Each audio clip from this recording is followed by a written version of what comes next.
Ninakuomba Bwana unitumie kama chombo ili Bwana usungumze kusudi lako na maisha yetu katika mchana wa leo. Tuweze kukuelewa na kufahamu wema wako na makusudi yako juu ya maisha yetu. Tukutukuza kwa wema wako ambao umekuwa pamoja nasi tangu asubuhi.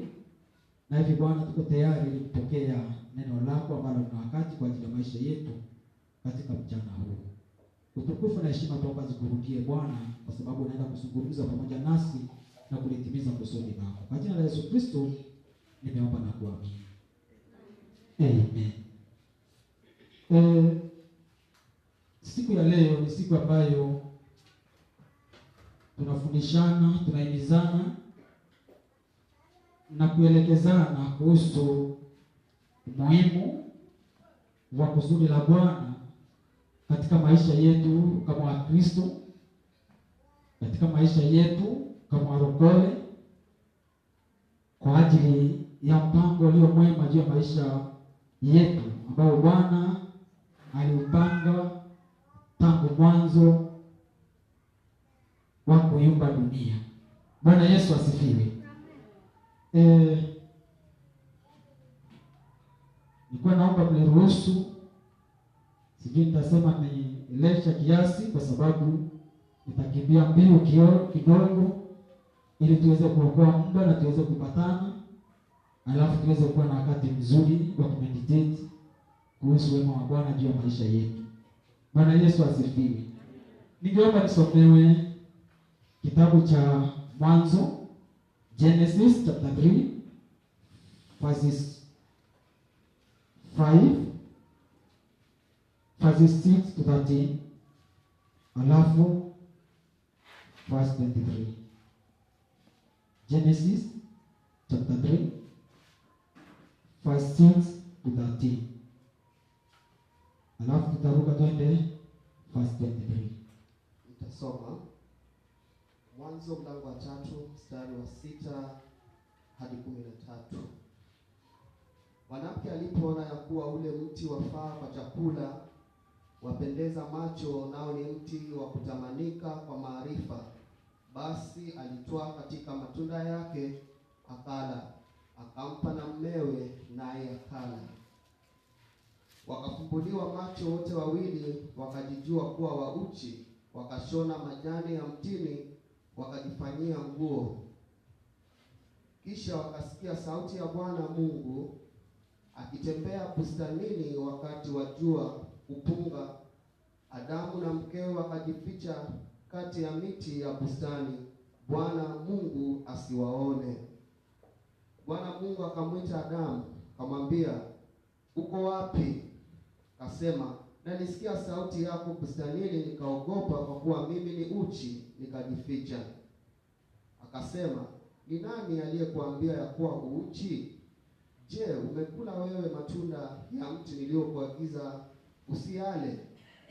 Adamu akasema, huyo mwanamke uliyenipa awe pamoja nami ndiye alinipa matunda ya mti huo nikala. Bwana Mungu akamwambia mwanamke, nini hili ulilolifanya? Mwanamke akasema, nyoka alinidanganya nikala. Mstari wa 23.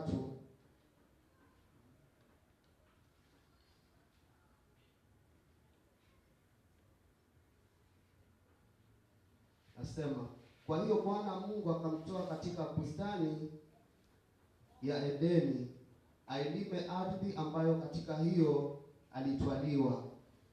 Basi akamfukuza huyo mtu, akaweka makerubi upande wa mashariki wa bustani ya Edeni, na upanga wa moto uliogeuka huko na huko kulinda njia ya mti wa uzima.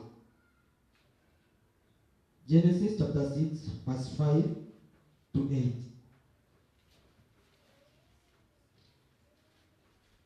Genesis chapter 6 verses 5 to 8.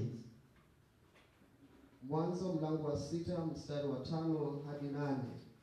Bwana akaona ya kuwa maovu ya mwanadamu ni makubwa duniani, na kwamba kila kusudi analowaza moyoni mwake ni baya tu siku zote.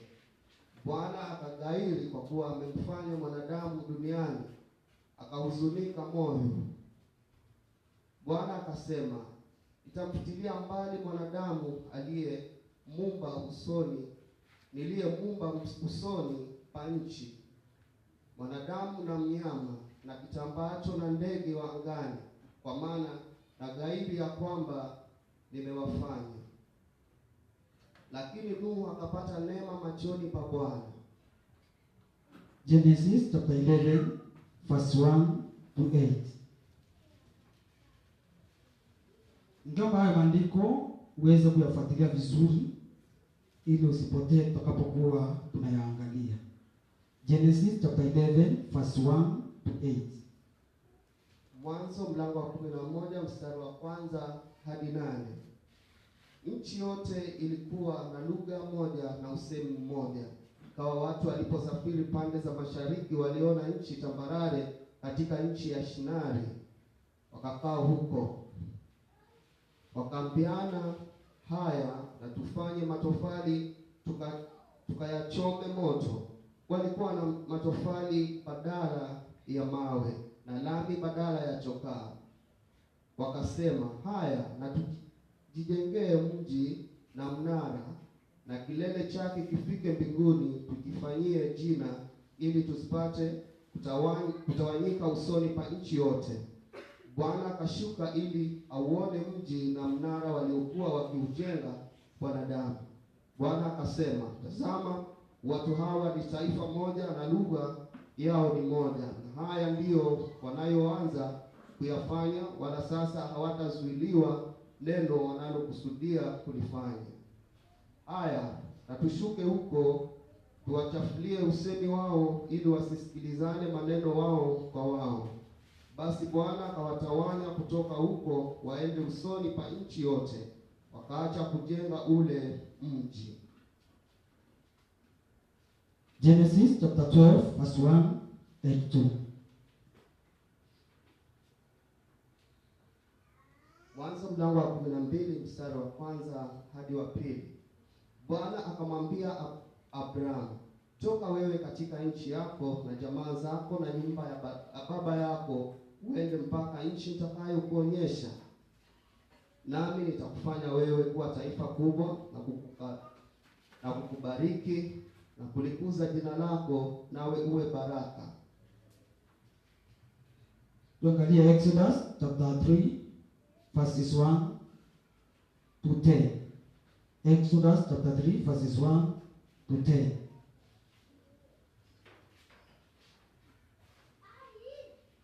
Kutoka mlango wa 3 mstari wa kwanza hadi 10. Basi huyo Musa alikuwa akilichunga kundi la Yethro mkewe, kuhani wa Midiani. Aliongoza kundi nyuma ya jangwa, afika mpaka mlima wa Mungu hata Horebu. Malaika wa Bwana akamtokea katika mwali wa moto uliotoka katikati ya kijiti. Akatazama, na kumbe kile kijiti kiliwaka moto, nacho kijiti hakikuteketea. Musa akasema, nitageuka sasa niyaone maono haya makubwa, kwa sababu kijiti hiki hakiteketei. Bwana alipoona ya kuwa amegeuka ili atazame, Mungu akamwita kutoka katikati ya kile kijiti, akasema, Musa, Musa. Akasema, mimi hapa. Naye akasema, usikaribie hapa, vua viatu vyako miguuni mwako, maana mahali hapo unaposimama ni nchi takatifu. Tena akasema, mimi ni Mungu wa baba yako, Mungu wa Ibrahimu, Mungu wa Isaka na Mungu wa Yakobo. Musa akaficha uso wake, kwa maana aliogopa kumwangalia Mungu. Bwana akasema, hakika nimeyaona mateso ya watu wangu walioko Misri, nami nimesikia kilio chao kwa sababu ya wasimamizi wao, maana nayajua maumivu yao. Nami nimeshuka ili niwaokoe na mikono ya Wamisri, niwapandishe kutoka nchi ile hata nchi njema, kisha pana nchi ijayo maziwa na asali, hata mahali pa Mkanaani na Mhiti na Mwamori na Mperizi na Mhivi na Myebusi. Basi tazama, kilio cha wana wa Israeli kimenifikilia, tena nimeyaona hayo mateso ambayo Wamisri wanawatesa. Haya basi, nitakutuma sasa kwa Farao, ili upate kuwatoa watu wangu hao wana wa Israeli katika Misri. Tuangalie kitabu cha Romans chapter 8 verse 1 to 3. Romans chapter 8 verses 1 to 3. Warumi mlango wa 8 mstari wa kwanza hadi 3. Sasa basi hakuna hukumu ya adhabu juu yao walio katika Kristo Yesu, kwa sababu sheria ya roho wa uzima ule ulio katika Kristo Yesu umeniacha huru, mbali na sheria ya dhambi na mauti.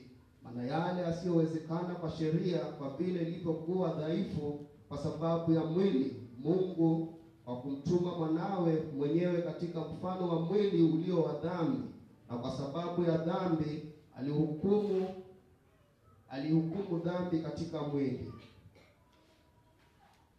Tusomee Luka takatifu mlango wa 2 mstari wa kwanza hadi wa 7.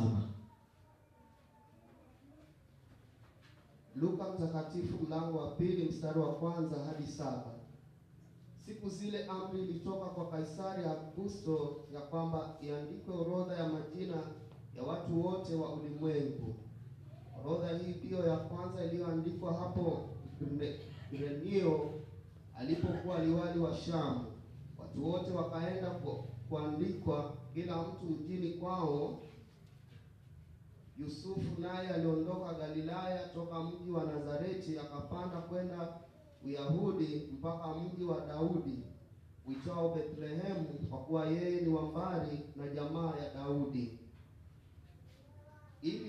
ili aandikwe pamoja na Mariamu mkewe, ambaye amemposa naye ana mimba. Kawa katika kukaa huko, siku zake za kuzaa zikatimia. Kamzaa mwanawe, kufungua mimba, kamvika nguo za kitoto, kamlaza katika hori ya kulia ng'ombe, kwa sababu hawakupata nafasi katika nyumba ya wageni.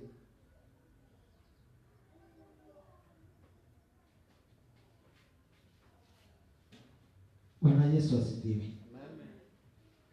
Hayo maandiko ambayo tumesoma, ukiwafuatilia kwa umakini na kama umeandika mahali, yatakuwezesha kujua kusudi la Bwana kutoka kuumba ulimwengu hadi kukuumba wewe mwenyewe. Bwana Yesu asifiwe. Ningeomba tu kwa muda mfupi ambao tuko nao tuweze kuangalia hayo maandiko ambayo tumeyasoma, na nina imani ya kwamba hayo maandiko tayari washughulikie, yatakuwezesha wewe kujua safari yako ya kiimani na kusudi la Mungu juu ya maisha yako na juu ya ulimwengu tangu alipouumba na akafikia umbali wa kuwa wewe pia umepatikana katika ulimwengu huu. Utaweza kujua vizuri ni nini ambacho Mungu alikusudia katika matukio yote ambayo tumeyasoma katika neno lake mchana wa leo. Bwana Yesu asifiwe. Na kwa siku moja baada ya Mungu kuwa ameumba ulimwengu na akamuumba mwanadamu, akamweka katika shamba la Edeni. Alipomweka katika shamba la Edeni, alimwagiza matunda ambayo atakula, na akamwagiza tunda moja ama mti wa tunda moja ambalo hatakula. Bwana Yesu asifiwe.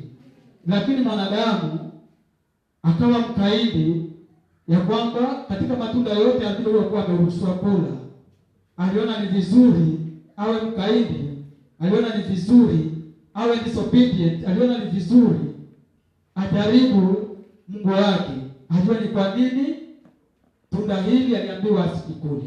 Bwana Yesu asifiwe. Kupitia kwa nyoka akaweza kudanganyika Hawa, akalila lile tunda. Alipokula lile tunda, akampa mmewe, naye akala lile tunda. Baada ya hapo ufahamu wao ukaweza kufunguka. Bwana Yesu asifiwe.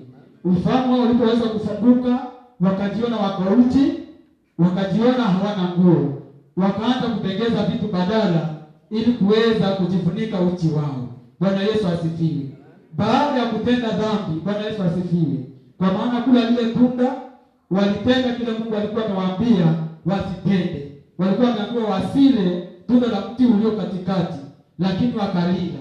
Walipokula, ufahamu wao ukafunguka, wakaweza kuona ya kwamba wako uchi, wakaweza kufafanua ya kwamba kuna uzuri na kuna ubaya. Bwana Yesu asifiwe.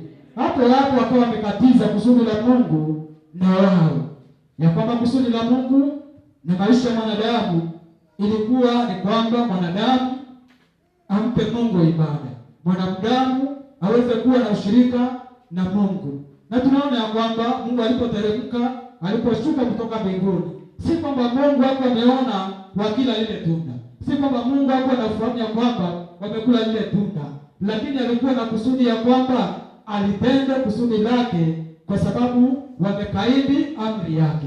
Bwana Yesu asifiwe.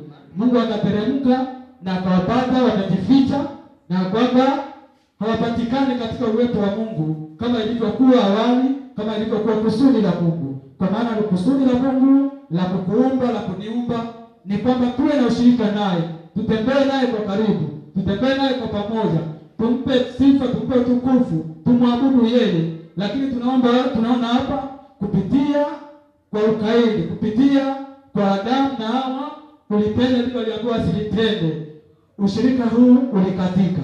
Naye Mungu akawaambia, kwa maana mmelitenda hili, nanyi ninawaondoa mbali na mimi. Bwana Yesu asifiwe.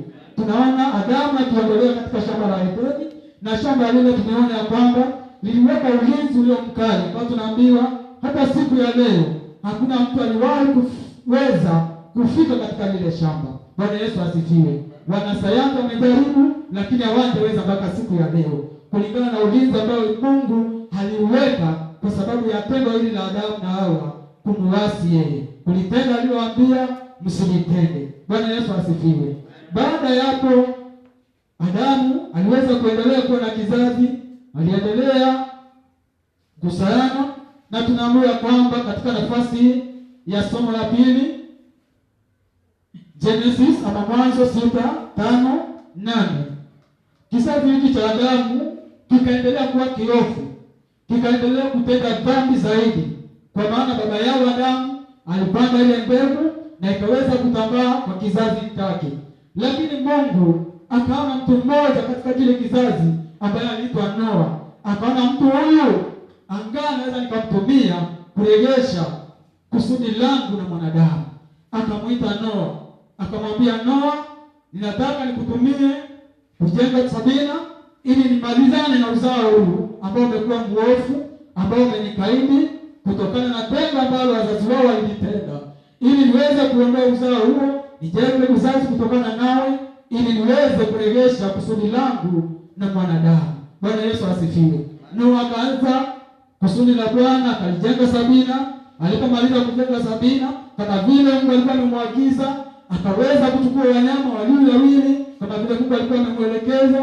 Jamii yake wakaingia kwa safina, mvua ikaanza. Baada ya mvua kukawa kila kitu Mungu amekiangamiza isipokuwa kile kilikuwa katika safina, ambaye ni Noa na watoto wake na wanyama ambao alikuwa ameingiza katika safina kulingana na kusudi ambalo Mungu alikuwa amezungumza na Noa. Bwana Yesu asifiwe.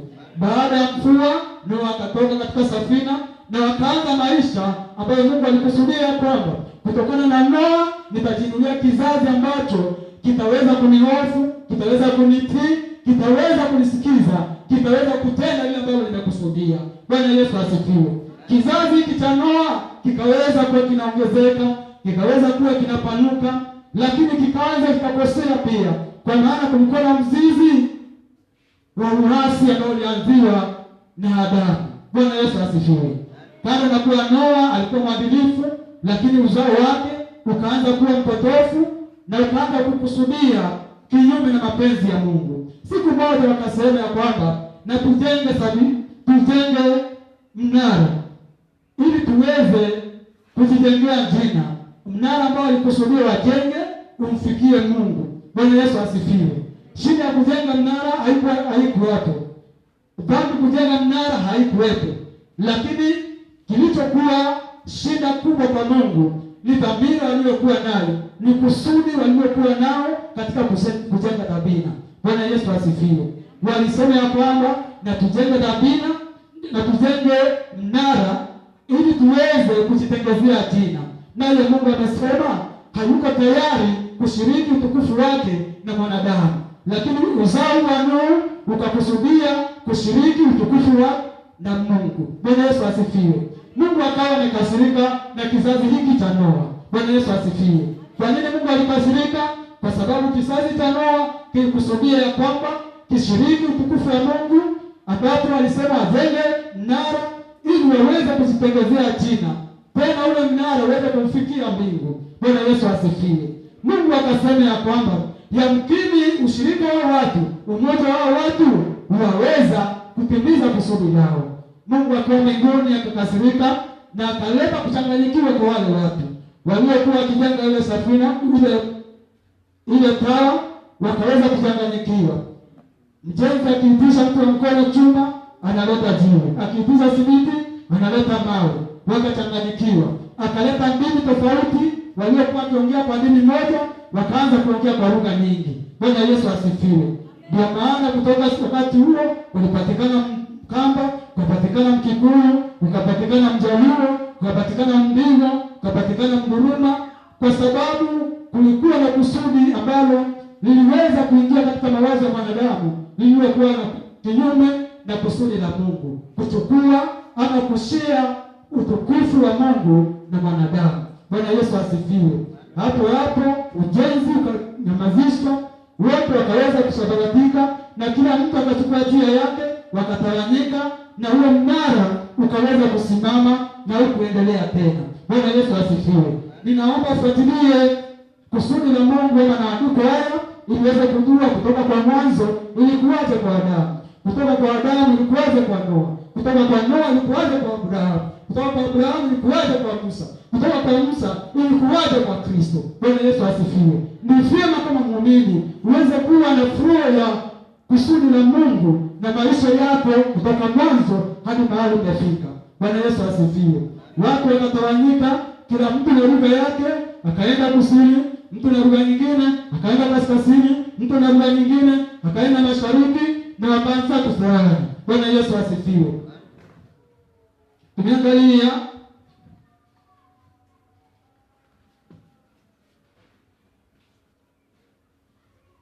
katika Genesis 12 verses 1 to 2 ya kwamba baada ya kuwa Mungu ametawanyisha uzao wa Noa aliyokuwa amekusudia kwamba utakuwa ni uzao wa kumwabudu, uzao wa kumtii, uzao wa kumsifu, lakini ukawa kinyume naye, ukaamua kuchukua utukufu wake.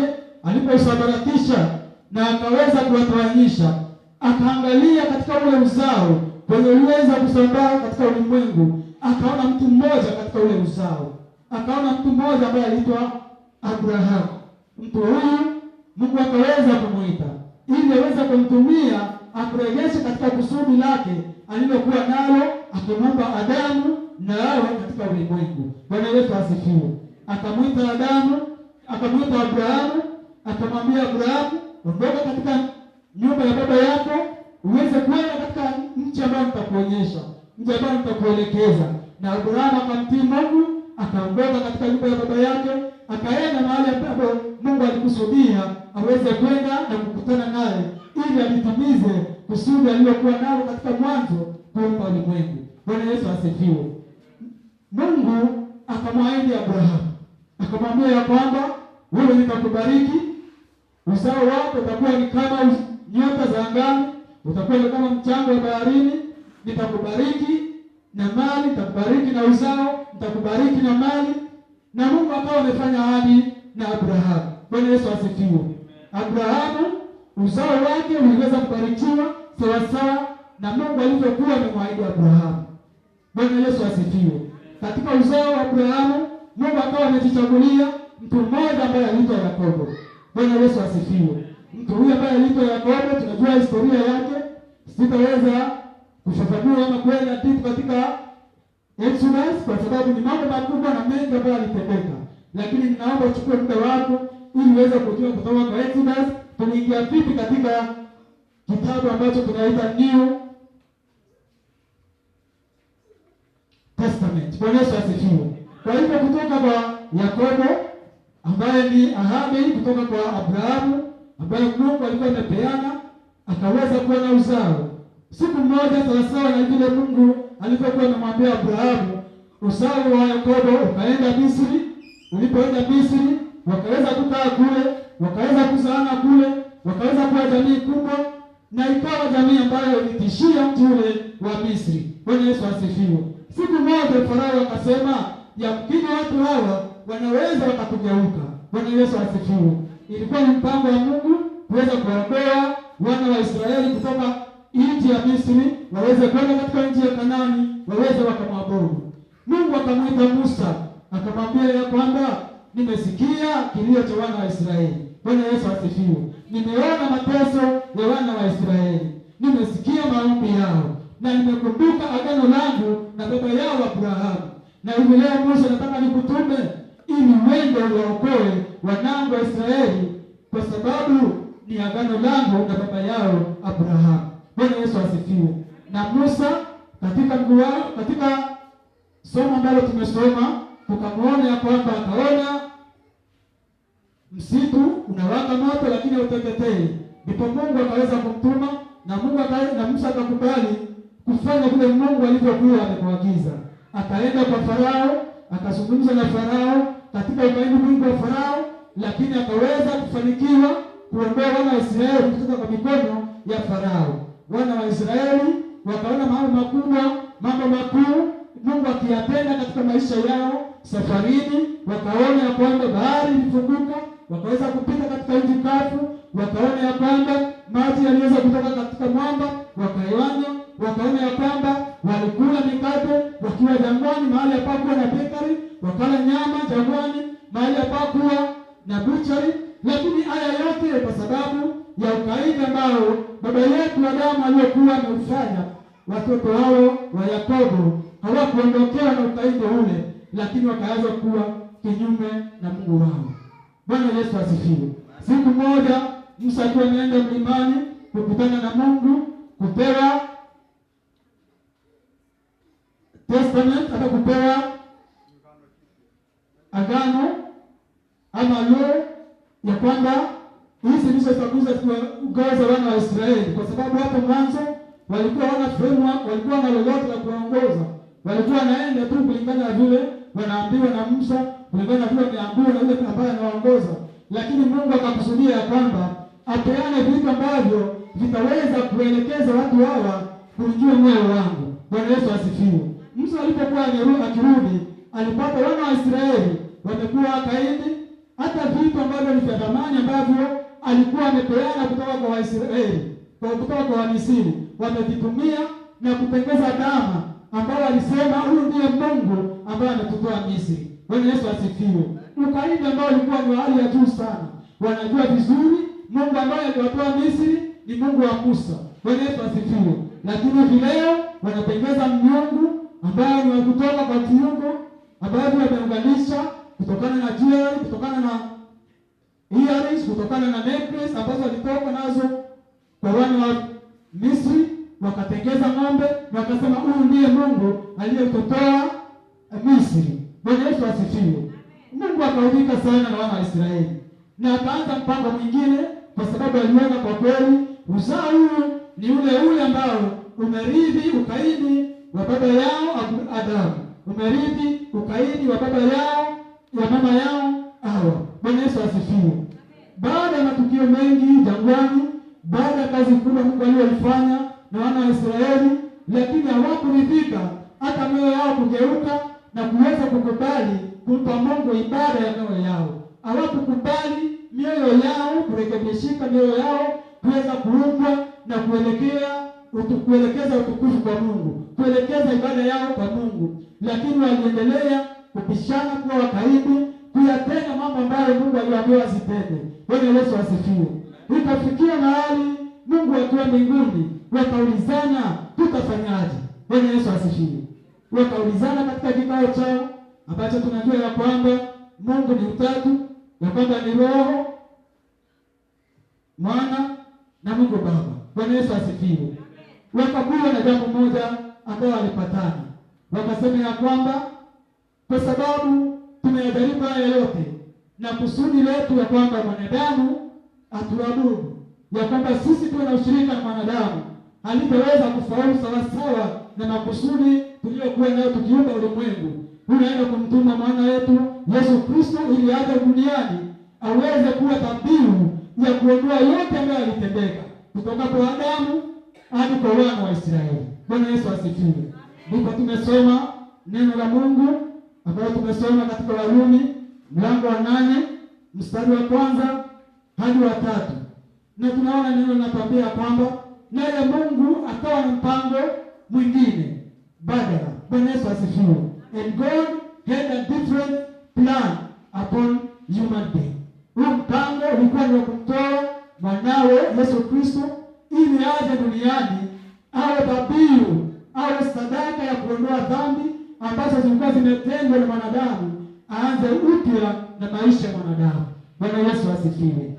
Ndipo tumeona ya kwamba kupitia kwa mwanamke ambaye anaitwa Mariamu akaweza kupokea mimba ya Roho Mtakatifu katika nafasi ambayo Mungu alikuwa amekusudia. Wakawa wameenda kujiandikisha, lakini hayo yote yalikuwa ni mipango ya Mungu ya kwamba Kristo asaliwe katika nafasi ya umaskini, kwa sababu kutokana na ile nafasi angekuwa na uwezo wa kukomboa ulimwengu na kuweka huru na kurejesha katika kusudi la Bwana alipokuwa akiumba ulimwengu. Bwana Yesu asifiwe. Tunaona ya kwamba Yesu Kristo akazaliwa, akaweza kuwa katika unyonge wa kuzaliwa katika zizi la ng'ombe, akaweza kuwa katika unyonge ya kwamba atakapopatikana nafasi ya kwamba kuwe na room ya yeye kuweza kupewa nafasi nzuri ya uzaliwa, lakini kwa sababu kusudi lake haikuwa kuja ulimwengu katika starehe, ilikuwa ni kuja ulimwengu kuwa sadaka la ondoleo na dhambi ya mwanadamu, akaweza kuzaliwa katika mazingira yale. Bwana Yesu asifiwe. Siku ya leo nina imani ya kwamba kuna mtu anasherehekea siku ambayo alikutana na Mwokozi Yesu katika maisha yake. Bwana Yesu asifiwe.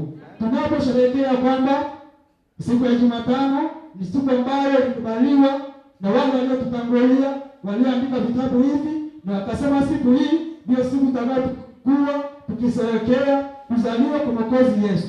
Bwana Yesu asifiwe.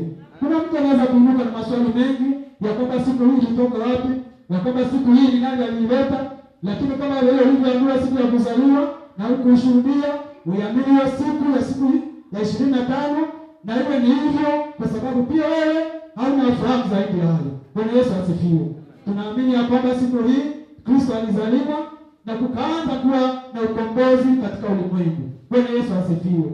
Katika vitabu ambavyo tumesoma kutoka Mwanzo hadi tukafika katika Luka, tunaona ya kwamba mambo mengi yaliyotendeka yalitendeka, mambo ambayo hayakuweza kufunuliwa katika ulimwengu wa rohoni, lakini wana wa Israeli, Adamu, Noa, Abrahamu na wale wengine ambao tumesoma na wengine ambao tutakayosoma hawakuweza katika ukamilifu kuyatafsiri mambo ya rohoni, lakini waliweza kukutana na mambo katika ulimwengu wa asili. Bwana Yesu asifiwe. Tunaona vita vya Musa na wana wa Kanaani, tunaona vita vya Yoshua na wana wa Kanaani, tunaona vita vya wana wa Israeli na wana wa Misri, tunaona ni vita vya uasili. Bwana Yesu asifiwe. Lakini Yesu alipozaliwa vita vilikuja vikageuka. Bwana Yesu asifiwe. Ndipo mtumishi wa Mungu ambaye anaitwa Paulo anasema hatupigani vita vya mikono, hatupigani vita vya ngumi, lakini tunapigana vita vya rohoni. Silaha zetu ni silaha za rohoni ambazo zina nguvu. Bwana Yesu asifiwe.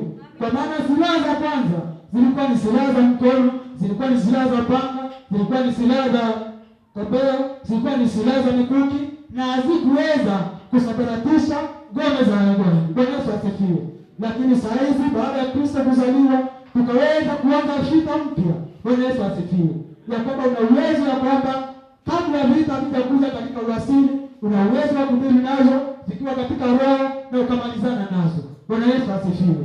Una uwezo wa kumalizana na makusudi ya shetani yakiwa katika ulimwengu wa roho na ukamalizana nayo kabla hayajafika katika ulimwengu wa asili. Bwana Yesu asifiwe.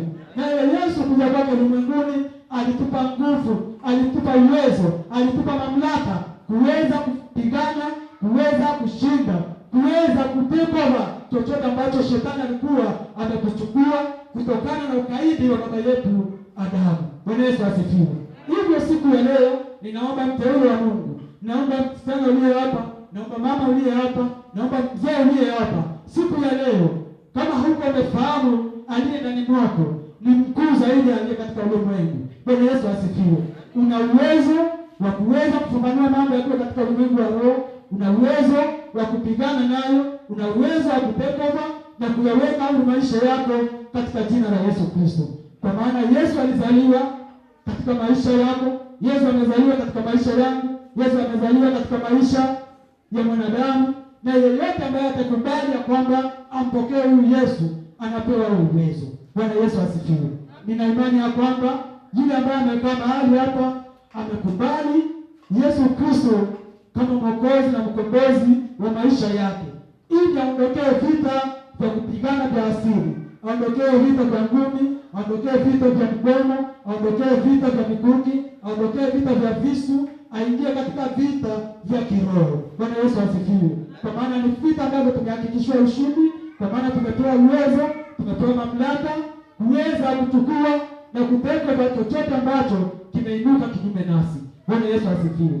Nina imani ya kwamba mchana wa leo, nina imani ya kwamba wewe uliye mahali hapa ambayo uko na ufahamu mamlaka ambayo Kristo alileta katika ulimwengu, mamlaka ambayo Kristo alileta katika maisha yako, na vita ambavyo Kristo aliweza kuiondoa katika maisha yako. Siku ya leo nina imani ya kwamba unaweza kusifafanua, unaweza kuzijua, unaweza kuziendea na kupata ushindi kama Kristo alivyotuahidi. Bwana Yesu asifiwe.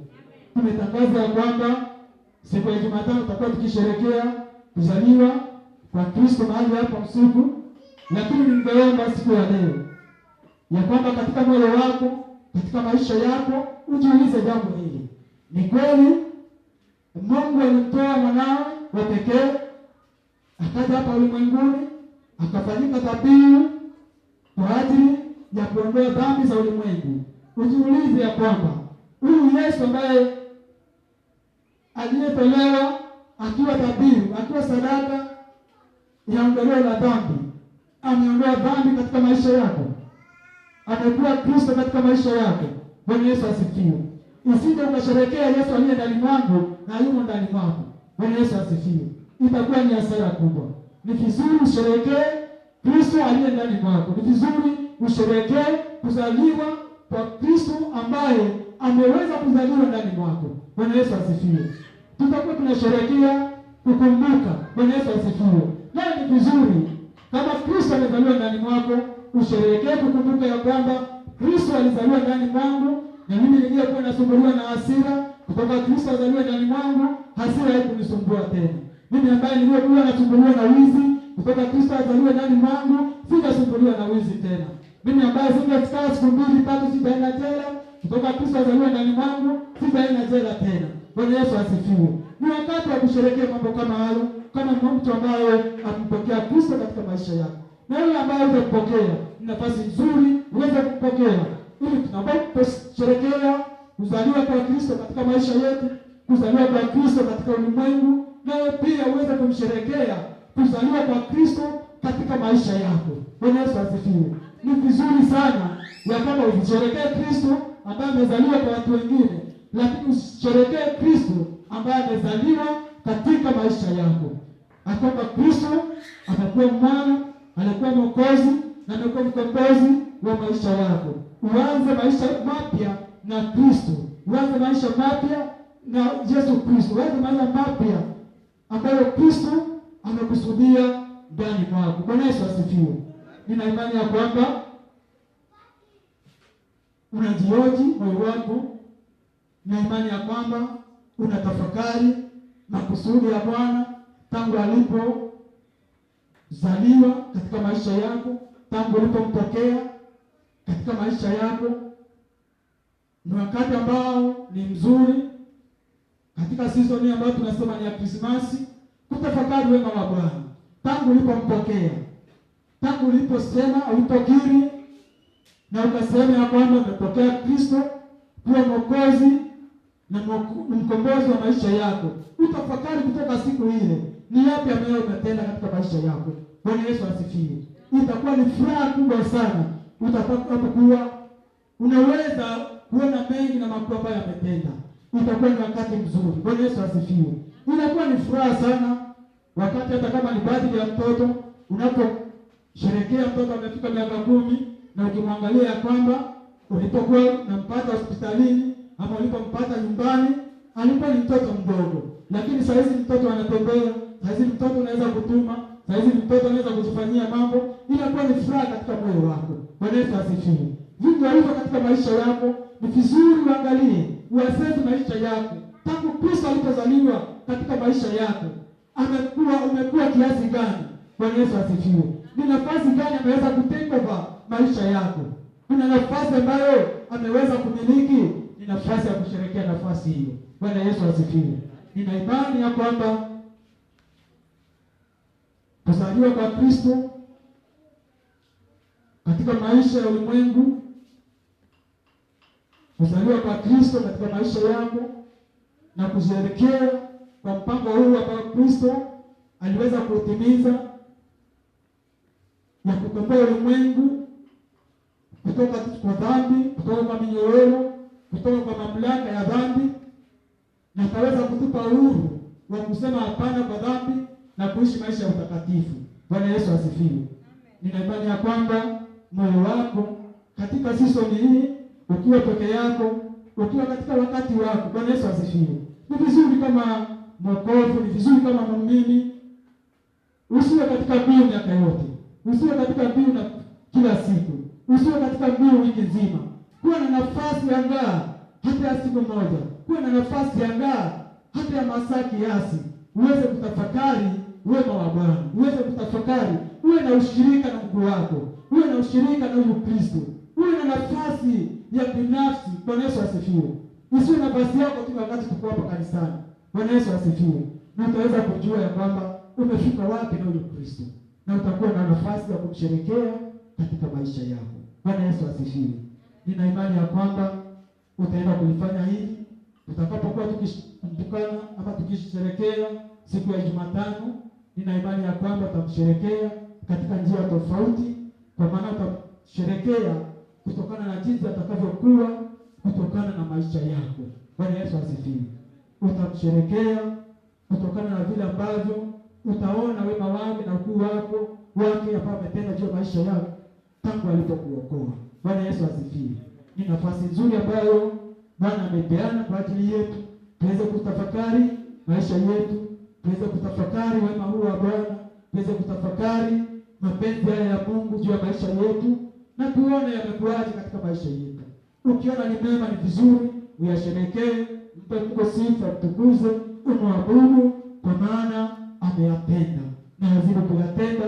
Hata tutakapokuwa tukianza mwaka mpya, tutakapokuwa tukianza maisha katika mwaka ujao, uweze kuwa umeassess maisha yako na unaanza mwanzo mpya tena. Bwana Yesu asifiwe. Kwa maana kila wakati ni wakati wa mwanzo mpya katika maisha yako na Yesu Kristo. Bwana Yesu asifiwe. Nina imani ya kwamba neno hili litakuwa la msaada katika maisha yako, litakuwa la msaada katika maisha ya Kristo, na litakuwa na msaada katika maisha ambayo unaishi katika ulimwengu huu. Hata maswali yanapoinuka, utakuwa na ujasiri ya kuyajibu, kwa sababu umejua tangu mwanzo wa kuumba kwa mbingu na dunia na mwanadamu hadi wakati wa kuzaliwa kwa Kristo na kuzaliwa kwa Kristo pia katika maisha yako. Mungu awabariki. Asante Bwana, ninalitukuza, ninaliinua jina lako kwa wema wako. Nikuwa na imani ya kwamba ni wakati mwema ambao unaenda kutupa kwa ajili ya kutafakari wema na ukuu wako juu ya maisha yetu, ambayo umekusudia kwamba uwe na ushirika nasi kama ulivyokusudia mwanzo. Tuna imani ya kwamba Bwana unaenda kuachilia Roho yako Mtakatifu kutuelekeza hata kujua na kufanua mema ambayo Bwana umeyatenda na mengi ambayo umekusudia kuyatenda juu ya maisha yetu. Ambapo tulikuwa tunaweza kuyatafakari na kuweza kuyasujudia. Wacha neema yako Bwana na ukuu wako ukae pamoja nasi. Tunakushukuru Bwana kwa sababu ni mwaminifu, tunakushukuru kwa sababu ni mwema na unazidi kutenda mema juu ya maisha yetu. Hata tutakapokuwa tukiungana Bwana kwa ajili ya kusherehekea wema wako, kila nafsi Bwana isherehekee wema wako sawa sawa na mapenzi yako ambayo unayatenda na kuyatimiza juu ya maisha yetu. Kwa jina la Yesu Kristo tunaomba na kuamini. Amen.